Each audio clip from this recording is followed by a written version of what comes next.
Ever felt like your brain just freezes when it's your turn to speak English? You know the words, but they vanish right when you need them? Many of my students tell me this is their biggest frustration. You're trying to explain something, or respond to a question, and silence just happens. That silence feels awkward, and it makes you doubt your English skills. But what if I told you there are simple, powerful phrases that can eliminate those awkward silences, make you sound more thoughtful, and boost your confidence instantly? Today, we're diving into exactly how to speak English fluently and confidently in any conversation, using 4 essential confidence hacks. Our first hack tackles those moments when you need a second to gather your thoughts. Instead of a blank stare, try, "Let me think about that for a moment." Asterisk. This phrase is gold because it signals to the other person that you're engaged, you're processing their question, and you're not just lost. It buys you valuable time without making you seem unprepared. For example, if someone asks, "What's your biggest challenge at work right now?" Instead of stammering, you can calmly say, "That's a good question. Let me think about that for a moment." Then, you can formulate your response. It's polite, and it sets a confident tone. Remember, a short pause with a purpose is always better than a confused silence. Alright, moving on to hack number 2. How to confirm understanding while staying active in the conversation. Sometimes, we're not 100% sure we've grasped what the other person means, and that makes us hesitant to respond. That's where if I understand correctly, you're saying, comes in. This isn't just about clarifying. It shows you're actively listening and engaged. It leads to better communication and prevents misunderstandings. Imagine you're in a discussion about a new project. Someone explains a complex idea. You could say, "If I understand correctly, you're saying the new deadline is next Friday for phase 1? They can then confirm or clarify, and you've proactively managed the conversation. It makes you an active participant, not just a listener. Feeling more confident already? Good. Our third hack is for those times when a tough question comes your way, and you genuinely need a moment to consider your answer.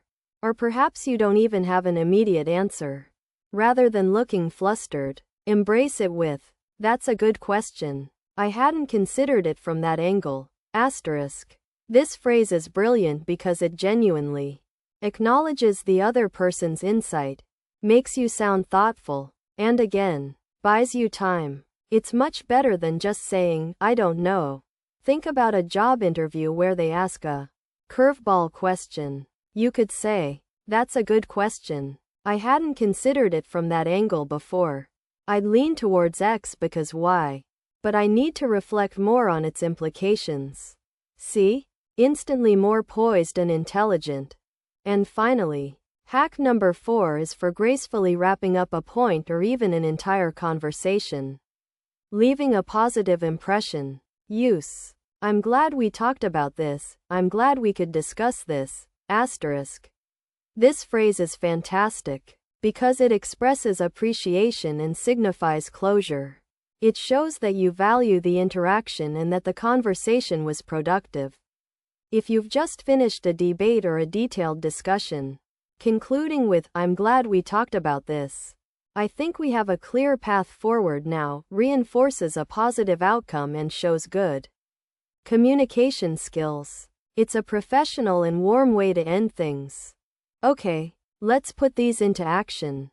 We'll have a quick role-play example showing how these phrases can make a big difference in a typical office discussion. Listen closely for how natural and confident they sound.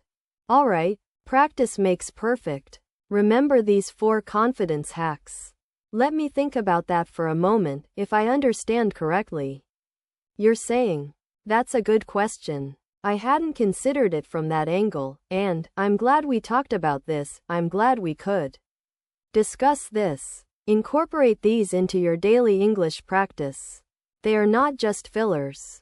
They are strategic communication tools that will make you sound more fluent, more thoughtful, and significantly more confident. Keep practicing, and I'll see you in the next lesson to keep honing your clear English skills. So, about the Q3 marketing budget. Are we allocating more to social media ads or trying traditional print again? B. That's a good question. Let me think about that for a moment. Print yielded some results last year. But social media is where our audience spends most of their time. Exactly. The analytics show a strong engagement increase on digital platforms. B.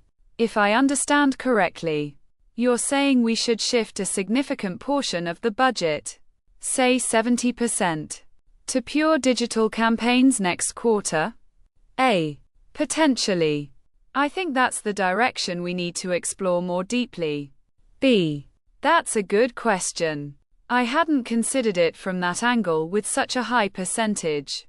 We need to assess the ROI projections carefully. Agreed. So, for now, let's plan to draft a proposal leaning heavily into digital but also consider options for a smaller, targeted print run for a specific demographic. B. Sounds like a solid plan. I'm glad we talked about this. It's much clearer now.